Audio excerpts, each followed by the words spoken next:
Hello and very good morning to all of you. मैं कुणाल आप सभी का स्वागत करता हूं आपके फेवरेट लर्निंग प्लेटफॉर्म कुणाल से इंस्पायरिंग पे।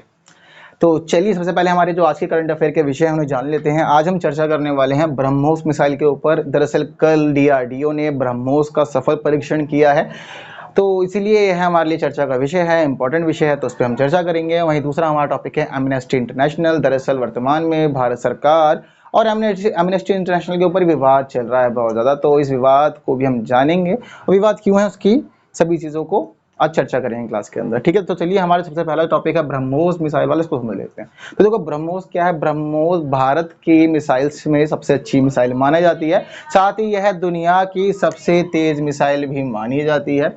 और यह क्या है, यह एक सुपरसोनिक क्रूज मिसाइल है। ठीक है ना। तो सुपरसोनिक क्रूज मिसाइल का मतलब क्या होता है कि भाई ये मिसाइल इस प्रकार की है कि अगर इसको छोड़ा जाए तो ऐसी स्थिति में यह अपने टारगेट को पूरी तरह से खत्म ही कर देगी और दूसरा कोई ऑप्शन है ही नहीं। तो भारत के मामले में यह बहुत अच्छी मिसाइल मानी जाती है, इसलिए लगातार डीआरडीओ एंड भारत की सरकार इसके ऊपर काम करती रहती है।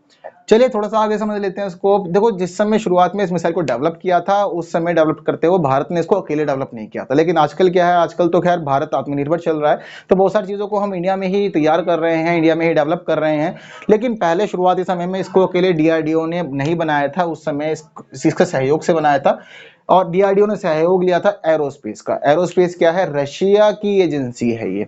तो रशिया का जो एरोस्पेस है उसके अंदर एनपीओएम है, तो रशिया के एरोस्पेस के एनपीओएम के द्वारा डीआरडीओ को सहयोग किया गया था और इनके सहयोग के साथ ही ब्रह्मोस मिसाइल को तैयार किया गया था, जिसको अब लगातार एक्सटेंड किया जा रहा है। इसको जो क्षमताएं हैं उन क्षमताओं को विकसित किया जाता है और विकसित कर करके ही इसका परीक्षण किया जाता है। कल 30 सितंबर 2020 को डीआरडीओ ने इसका जो परीक्षण किया था, यह परीक्षण पहली बार नहीं था, इसके पहले भी कई परीक्षण हो चुके हैं, लेकिन जो कल वाला टेस्ट था, यह जो टेस्ट था वह एक्सटेंडेड टेस्ट था, यानी कि कहीं ना कहीं ब्रह्मोस की क्षमता है उनको विकसित किया गया था और उसके बाद इसको कल टेस्ट किया गया था। और साथ ही डीआरडीओ के जो विभागीय अधिकारी हैं उनके द्वारा यह जानकारी दी गई है कि यह जो मिसाइल है यह अपने सभी मानकों पर पूरी तरह से खरी उतरी है और सभी तरह से यह सफल रही है सभी मानकों के ऊपर।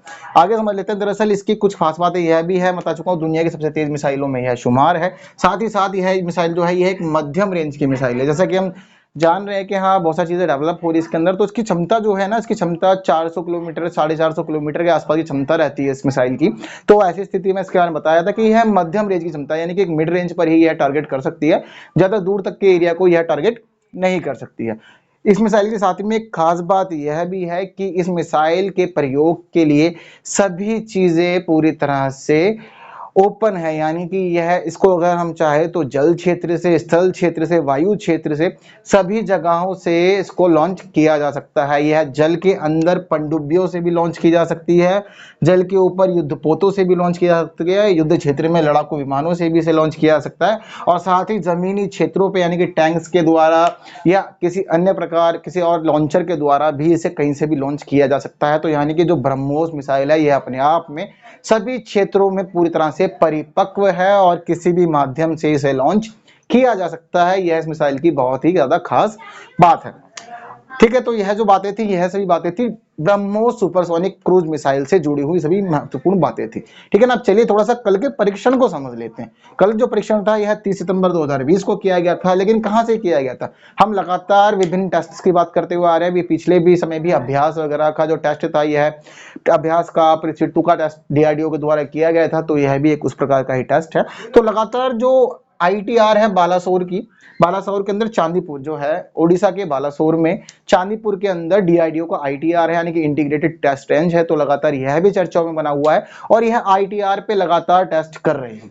ठीक है ना। तो यह जो टेस्ट था यह भी कहाँ किया गया है, यह भी ओडिशा के बालासोर में चांदीपुर के इंटीग्रेटेड टेस्ट रेंज से यह टेस्ट किया गया था, जो पूरी तरह से सफल रहा है। यह टेस्ट कब किया गया था, 30 सितंबर 2020 को सुबह 10:45 पर। ठीक है। अब कल जो मिसाइल का टेस्ट किया गया उसकी क्षमता कितनी है, इसकी क्षमता मानी जा रही है कि 400 किलोमीटर से अधिक की क्षमता है जिस मिसाइल का कल टेस्ट किया गया है। तो बहुत ज्यादा इंपॉर्टेंट बात है, 400 किलोमीटर के दायरे भी हमारे लिए बहुत ज्यादा महत्व रखते हैं। कहीं ना कहीं वर्तमान अगर हम परिस्थिति देखें तो पाकिस्तान और जो हमारा चाइना से विवाद चल रहा है, तो ऐसी स्थिति में कहीं ना कहीं यह मिसाइलें हमारे लिए बहुत ज्यादा सहायक बन सकती हैं और भारतीय जो महत्व है उसको अंतर्राष्ट्रीय स्तर पर और ज्यादा बढ़ाती हैं। थोड़ा सा आगे समझते हैं, ठीक है। तो टेस्ट हुआ है, सफल हुआ है ब्रह्मोस मिसाइल का, तो लगातार एक्सटेंड किया जा रहा है, इसका विस्तारित संस्करण लॉन्च किया जा रहा है। अगर हम बात करें इसके पहले विस्तारित संस्करण की, तो इसका जो पहला विस्तारित संस्करण था, पहला विस्तारित संस्करण 11 मार्च 2017 को लॉन्च किया गया था, जिसके अंदर की क्षमता 450 किलोमीटर बताई जाती है। तो काफी अच्छी बात है, पहला विस्तारित संस्करण 450 किलोमीटर से अधिक की रेंज को कवर कर रहा था। और इसका टेस्ट कब हुआ था? 11 मार्च 2017 को इसका टेस्ट कर लिया गया था। काफी अच्छी बात है। अगली बात कर लेते हैं। देखो पिछले साल ही, यानी कि पिछले साल 30 सितंबर 2019 को, ठीक है ना, अब की साल टेस्ट कब हुआ है? 30 सितंबर 2020 को। तो एक साल पहले यानी कि 30 सितंबर 2019 को भी ब्रह्मोस मिसाइल का टेस्ट किया गया था। उस समय जो यह टेस्ट किया गया था यह जमीनी संस्करण था, यानी कि उस समय यह देखा गया था कि जमीन से किस प्रकार से यह मिसाइल लॉन्च हो रही है, सफल है या नहीं, क्योंकि ज्यादातर जो हमारे युद्ध होते हैं वह जमीनी स्तरों पर ही होते हैं। जैसे कि पाकिस्तान चाइना से लगातार जो हमारे विवाद होते रहते हैं, ये सभी जमीनी स्तर पर होते हैं। तो कहीं ना कहीं यह भी टेस्ट करना जरूरी है कि जमीनी स्तर पर यह मिसाइल किस प्रकार से सक्सेसफुल रही है। तो पिछले साल भी चांदीपुर से ही इस मिसाइल का सफल टेस्ट किया गया था, 30 सितंबर 2019 को किया गया था, जो पूरी तरह से सफल रहा था। अगर वर्तमान टेस्ट की बात करें, जो टेस्ट कल हुआ था, तो उस समय बताया गया है डिपार्टमेंट के द्वारा कि इसकी जो स्पीड थी, इसकी स्पीड मेक 2.8 रही थी, जो अपने आप में बहुत ही ज्यादा खास है, ठीक है ना। तो ब्रह्मोस मिसाइल भारत के लिए बहुत ज्यादा खास है, और जिस प्रकार से इसके लगातार सफल परीक्षण हो रहे हैं, तो यह कहीं ना कहीं भारत की सामरिक शक्ति में बहुत ज्यादा वृद्धि ला रहे हैं और भारत के महत्व को बढ़ा रहे हैं, ठीक है। तो मुझे उम्मीद है यहाँ तक कि हाँ, आपको यह जो टॉपिक है हमारा ब्रह्मोस मिसाइल को लेकर के, यह पूरी तरह से समझ में आ गया होगा। और फिर भी कोई डाउट है तो ऐसी स्थिति में आप कमेंट कर सकते हैं। अगली बात समझते हैं, दूसरी बात हमारी एमनेस्टी इंटरनेशनल को लेकर के, ठीक है। एमनेस्टी इंटरनेशनल और भारत सरकार का दरअसल क्या हो रहा है कि लगातार विवाद चल रहा है। अब इसके विवाद के विषय क्या है यह समझते हैं।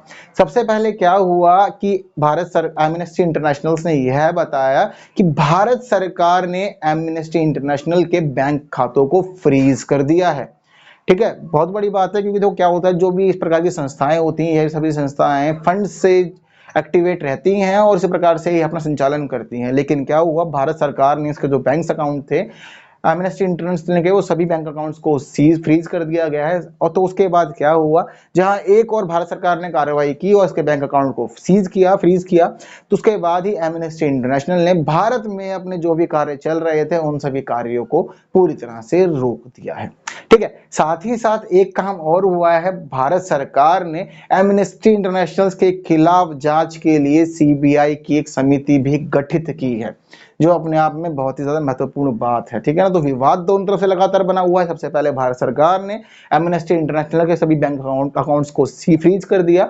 उसके बाद एमनेस्टी इंटरनेशनल जो भारत में काम कर रहा था, इसने वह सभी काम रोक दिए। और उसके बाद भारत सरकार ने एमनेस्टी इंटरनेशनल के खिलाफ कार्रवाई के लिए, मामलों की जांच के लिए सीबीआई की एक समिति भी गठित कर दी है। तो चर्चा का मुख्य विषय यही है। लेकिन अब यह सभी चीजें क्यों हो रही हैं, इसके पीछे कारण क्या है वह समझ लेते हैं। सबसे पहले हम यह जानते हैं कि एमनेस्टी इंटरनेशनल दरअसल है क्या। एमनेस्टी इंटरनेशनल एक अंतरराष्ट्रीय संगठन है जो मानवाधिकारों के लिए काम करता है। देखो मानवाधिकार किसके होते हैं? नागरिकों के होते हैं। क्योंकि क्या होता है कि एमनेस्टी इंटरनेशनल पूरी दुनिया में यह देखता है कि जो देश हैं या उनकी जो सरकारें हैं वह मानव अधिकारों का उल्लंघन ना करें और मानव के सभी जो महत्वपूर्ण अधिकार हैं वह उनको मिले, यह देखने का काम इसका है, ठीक है। तो एमनेस्टी इंटरनेशनल भारत के अंदर भी इस प्रकार के ही काम करता है और इन सभी चीजों को देखता है। एमनेस्टी इंटरनेशनल ने अब क्या किया है, एमनेस्टी इंटरनेशनल ने इस पीछे पूरे विवाद के पीछे अपने तर्क दिए हैं। जिन तर्कों में इसने पहला तर्क यह बताया है कि एमनेस्टी इंटरनेशनल यह चाहता था कि भारत के अंदर जो नागरिकों के मानवाधिकार हैं उन नागरिकों के मानवाधिकारों के लिए पारदर्शिता आए, ठीक है, पारदर्शिता आए। तो उस प्रकार से यह लगातार भारत सरकार के पास फोन कर रहा था। तो कहीं ना कहीं यह एक महत्वपूर्ण तर्क दिया है, जिसकी वजह से भारत सरकार ने बाद में इसके अकाउंट्स को सीज कर दिया है। कहीं ना कहीं इसकी चाहत है एमनेस्टी इंटरनेशनल की भारत के अंदर मानवाधिकार जो है वह पूरी तरह से कैसे हो जाए, पारदर्शी हो जाए। क्योंकि कहीं ना कहीं थोड़ा सा अगर हम जम्मू कश्मीर को देखें या हम भारत अभी दिल्ली में हुए दंगों को देखें, तो कहीं ना कहीं उनके अंदर मानवाधिकारों का बहुत ज्यादा हनन हुआ है, ऐसा माना जाता है। तो ऐसी स्थिति में कहीं ना कहीं एमनेस्टी इंटरनेशनल की यह चाहत है कि व्यवस्था के अंदर पूरी तरह से पारदर्शिता आए, ताकि मानवों को अपने अधिकार मिल सके और वो अपने तरीके से अपना जीवन जी सके। तो कहीं ना कहीं इसने यह बताया कि इसकी वजह से इसके जो बैंक अकाउंट थे उनको सीज कर दिया है। दूसरी बात समझते हैं, जब इस प्रकार गतिविधि भारत के अंदर हो रही है, यानी कि इसके बैंक अकाउंट सीज हो गए हैं और जांच के लिए सीबीआई की एक जो समिति है उसको गठित किया गया है। तो ऐसी स्थिति में यूरोपीय यूनियन यानी कि जो यूरोपियन यूनियन है बहुत बड़ा संगठन है, अपने आप में यूरोप के लिए काम करता है। तो यूरोपियन यूनियन की भी एक स्टेटमेंट आई है और यूरोपियन यूनियन की स्टेटमेंट यहाँ पर यह आई है कि भारत में इस प्रकार के जो यह कार्य हो रहे हैं यह मानवाधिकारों के क्षेत्र में बहुत ही ज्यादा गलत है, असराहनीय है। ठीक है ना, तो उस प्रकार के काम नहीं होने चाहिए। तो यह स्टेटमेंट यूरोपियन यूनियन ने दी है। यूरोपियन यूनियन यूरोपीय क्षेत्रों में बहुत ज्यादा महत्व रखता है। साथ ही साथ मैंने आपको बताया था, तो जब जो एमनेस्टी इंटरनेशनल है, एमनेस्टी इंटरनेशनल की यह भी मांग थी कि दिल्ली में जो दंगे हुए थे अभी हाल फिलहाल के अंदर, जो मुख्य रूप से हिंदू मुस्लिम दंगों के नाम से भी जाने जाते हैं, तो यह जो दंगे हुए थे इन दंगों में पुलिस के द्वारा नागरिकों के मानवाधिकारों का बहुत ज्यादा हनन किया गया था। तो ऐसी स्थिति में यहाँ पर एमनेस्टी इंटरनेशनल की यह मांग है कि इन मानवाधिकारों की पूरी तरह से जांच होनी चाहिए, दिल्ली के दंगों की पूरी तरह से जांच होनी चाहिए और उसके बाद सरकार के द्वारा फैसला लिया जाना चाहिए। साथ ही साथ एमनेस्टी इंटरनेशनल ने एक दूसरी मांग यह रखी थी कि जम्मू कश्मीर जो अब यूनियन टेरिटरी हो गया है उसके अंदर राष्ट्रीय मानवाधिकार आयोग का गठन भी किया जाना चाहिए। अभी जो जम्मू कश्मीर है वह परिपक्व नहीं है, अपने आप में सरकार भी वहां नहीं है, तो अभी तक सारा काम जम्मू कश्मीर और लद्दाख के अंदर कैसे हो रहा है, सब केंद्र के नियंत्रण में हो रहा है। तो ऐसी स्थिति में एमनेस्टी इंटरनेशनल ने मांग रखी है कि जम्मू कश्मीर में राष्ट्रीय मानवाधिकार आयोग का गठन होना चाहिए। साथ ही साथ अगर हम देखें तो अंतर्राष्ट्रीय स्तर पर और जम्मू कश्मीर की तरफ से भी लगातार यह बताया जाता है कि जम्मू कश्मीर में सरकार के द्वारा, आर्मीज के द्वारा, पुलिस के द्वारा मानवाधिकारों का बहुत ज्यादा हनन होता है, नुकसान पहुंचाया जाता है। तो ऐसी स्थिति में कहीं ना कहीं एमनेस्टी इंटरनेशनल ने इस प्रकार की यह मांग की है कि जम्मू कश्मीर में भी राष्ट्रीय मानवाधिकार आयोग का गठन किया जाना चाहिए, वहां पे भी इसकी स्थापना होनी चाहिए। तो यह सभी बात थी एमनेस्टी इंटरनेशनल की। एमनेस्टी इंटरनेशनल ने जो तर्क दिए थे हमने उन तर्क पे बात करती है। अब हम बात करते हैं कि वर्तमान परिस्थिति के अंदर भारत सरकार क्या कह रही है। भारत सरकार के भी दिए जा रहे जो तर्क हैं वह कहीं ना कहीं अपने आप में बहुत ज्यादा महत्वपूर्ण है। उन सभी तर्कों को समझते हैं कि भारत सरकार क्या कह रही है। तो भारत सरकार ने बताया है कि भाई जो यह एमनेस्टी इंटरनेशनल है इसने भूमि कानून का उल्लंघन किया है।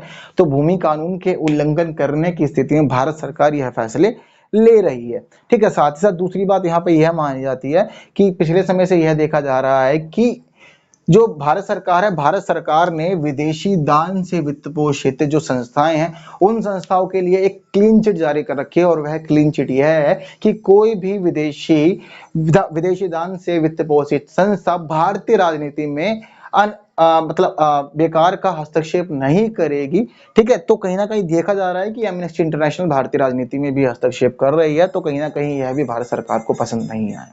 ठीक है, यह केवल एक संस्था ही नहीं है, भारत सरकार ने सभी एनजीओ के लिए यह और सभी साथ ही साथ सभी जो विदेशी दान से वित्त पोषित संस्था है उन सभी के लिए यह गाइडलाइन जारी कर रखी है कि इनको भारतीय राजनीति में हस्तक्षेप करने का कोई अधिकार नहीं है। तो भारत सरकार यह कहती है यहाँ पे कि यह जो व्यवस्था है यह सभी पर समान रूप से लागू होती है।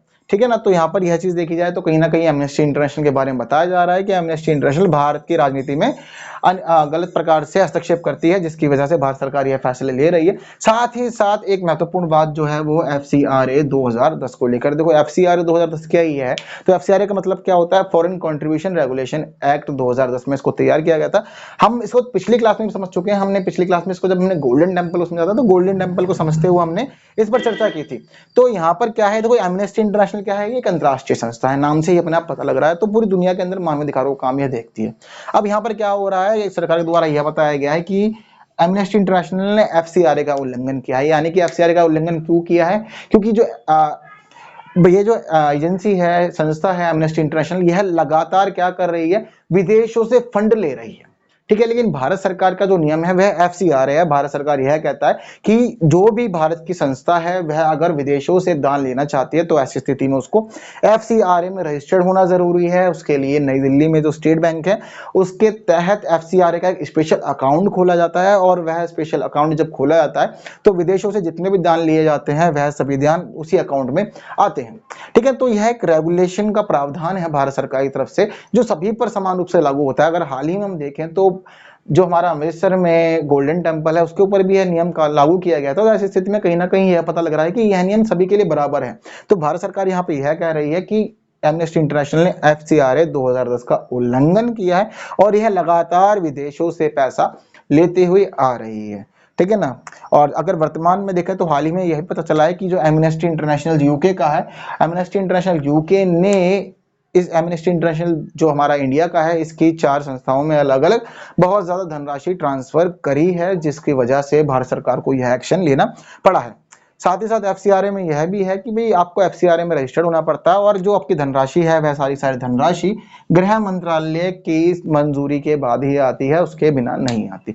तो यहाँ पर कहीं ना कहीं भारत के जो नियम कानून हैं उनकी अवहेलना की जा रही है एमनेस्टी इंटरनेशनल के द्वारा, ठीक है, गलत प्रकार से काम किए जा रहे हैं। तो ऐसी स्थिति में भारत सरकार यह सभी फैसले ले रही है, ठीक है। अगर हम वर्तमान परिस्थिति देखें तो वर्तमान परिस्थितियों के अंदर इन सभी कामों की वजह से भारत सरकार की बहुत ज्यादा आलोचना हो रही है। आलोचना क्यों हो रही है? क्योंकि सभी जगह पर अब यह कहा जा रहा है कि जिस प्रकार से भारत सरकार ने एक्शन लिया है, भारत सरकार अपने वैसे तो प्रावधानों के अनुसार जा रही है, जो उनके अधिनियम है उनको फॉलो अप कर रही है, लेकिन इसकी जो आलोचना हो रही है, आलोचना बहुत सारी मानवाधिकारों के क्षेत्र में हो रही है। कहीं ना कहीं यह बताया जा रहा है कि इससे मानवाधिकार प्रभावित होंगे, मानवाधिकारों के क्षेत्र में जो भी पारदर्शिता है उसको बहुत ज्यादा प्रभाव पड़ेगा, और यह प्रभाव नकारात्मक रूप से होगा। तो इसके लिए भारत सरकार की बहुत ज्यादा आलोचना की जा रही है, क्योंकि कहीं ना कहीं विश्व स्तर पर यह माना जाता है कि सभी लोगों को मानवाधिकारों की प्राप्ति होना बहुत ज्यादा आवश्यक है, ठीक है।